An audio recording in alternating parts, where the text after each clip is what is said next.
The heavy rain season is here, which means you want to make sure your sump pump is in good working order.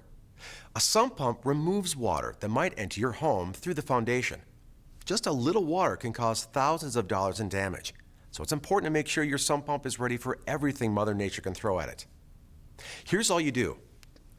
First, make sure your sump pump is plugged in. Now test your pump by lifting the float. If the pump comes on, chances are you'll be okay. If there's water in the basket, it should empty. If the motor doesn't come on, you may have a problem and a wet basement. Here's a great option to consider: a sump pump with a battery backup. This way, if the power goes out during heavy storms, the sump pump will keep running.